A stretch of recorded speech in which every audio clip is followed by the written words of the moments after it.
Part A, Directions. Each item in this part consists of a brief conversation involving two speakers. Following each conversation, a third voice will ask a question. You will hear the conversations and questions only once, and they will not be written out. When you have heard each conversation and question, read the 4 answer choices and select the one, A, B, C, or D, that best answers the question based on what is directly stated or on what can be inferred. Then, fill in the space on your answer sheet that matches the letter of the answer that you have selected. Here is an example. You will hear, "Do you think I should leave this chair against the wall or put it somewhere else?" Over by the window, I'd say. "What does the woman think the man should do?" You will read, A, open the window. B, move the chair. C, leave the room. D, take a seat. From the conversation, you find out that the woman thinks the man should put the chair over by the window. The best answer to the question, "What does the woman think the man should do?" is B, move the chair. You should fill in B on your answer sheet. Now, let's begin with the first conversation. Number 1. I thought you were going to pick up some strawberries to have after dinner. "I went by Bailey's Market to get some, but they were fresh out." What does the man mean?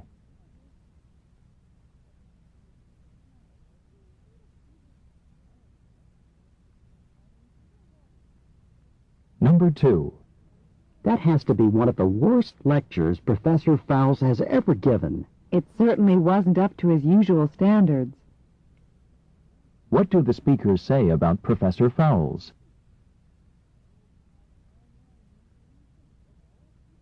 Number 3.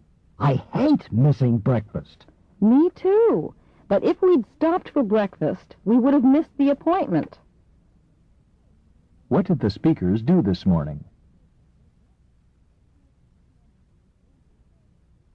Number 4. "I bought a new bicycle this week." Glad to hear it. What kind? What does the woman ask the man about the bicycle?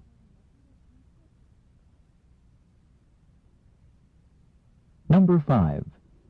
"Have you ever watched that program, Family Tree, on television?" Well, I tried to a couple of times. What does the woman imply about the program? Number 6. Let's make some sandwiches before we go. Then we won't have to eat lunch at the ski lodge. That's not a bad idea. The restaurant there is so expensive. What will the speakers probably do?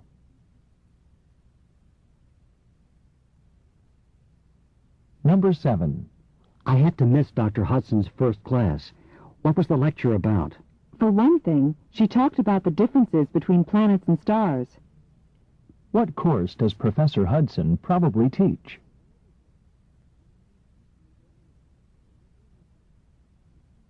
Number 8. "If you'd like to sing along, here are the lyrics for that song." Oh, I already know them by heart. What does the woman mean?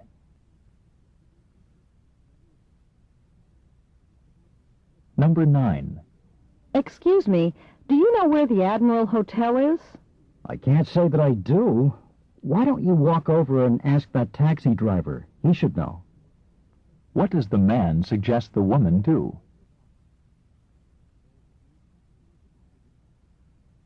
Number 10.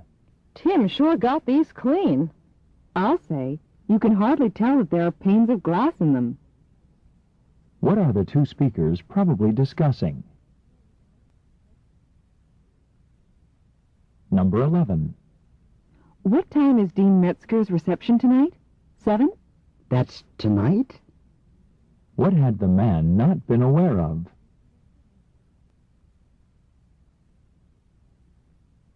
Number 12. Weren't you in my advanced math class last semester? "Me? You must be joking. I can barely add 2 and 2 together." What does the man imply? Number 13. You let Vince plan this event? This time, but never again. What does the woman imply about Vince?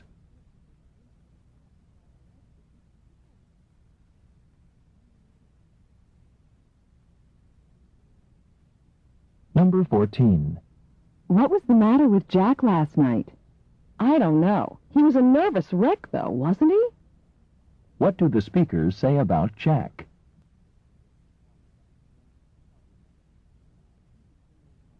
Number 15. I just walked by Professor Dixon's classroom, and there was no one in there.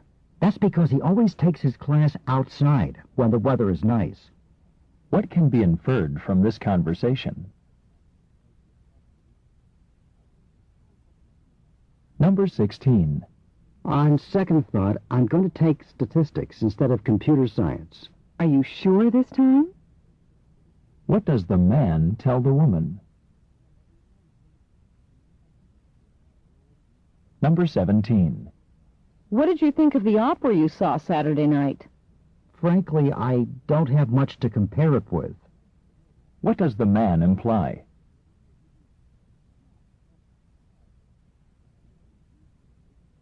Number 18. Here's the tape, some scissors, and some brown paper. Thanks.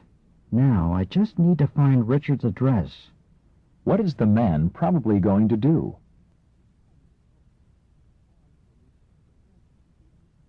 Number 19. Bob was late for the dinner because he was helping his roommate. Isn't that just like Bob? What does the woman imply about Bob? Number 20. What did you think of Brenda's story? To tell you the truth, I found it hard to keep a straight face while she was telling it. How did the man feel about the story? Number 21. Is this Dr. Goldsmith's office? No, this is room 301. Dr. Goldsmith's office is right downstairs from here. Where is Dr. Goldsmith's office? Number 22. I saw Suzanne at the meeting this afternoon. Yeah, she was the last person I expected to see there. What does the man imply about Suzanne?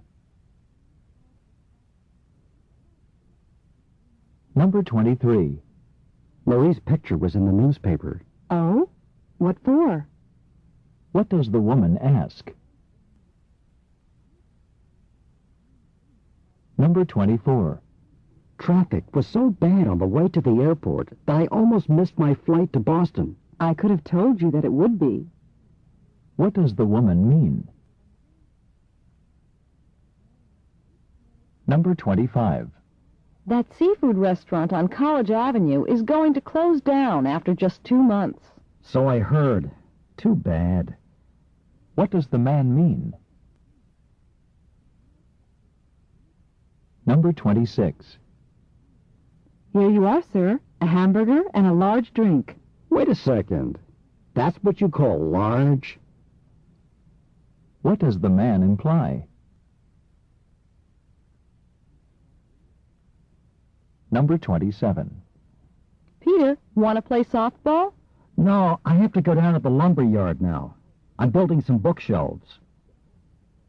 What will Peter probably do next? Number 28. No, Emma's not here. She went to choir practice. Oh, she must be feeling much better then. What had the man assumed about Emma? Number 29. How did you find out about this lecture series? Just through word of mouth. What does the woman say about the lecture series? Number 30. Have you decided whether you're staying at the Buckley House or the Sherman Hotel during the conference?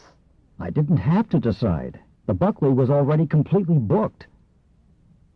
What can be inferred from this conversation? This is the end of Part A. Go on to Part B.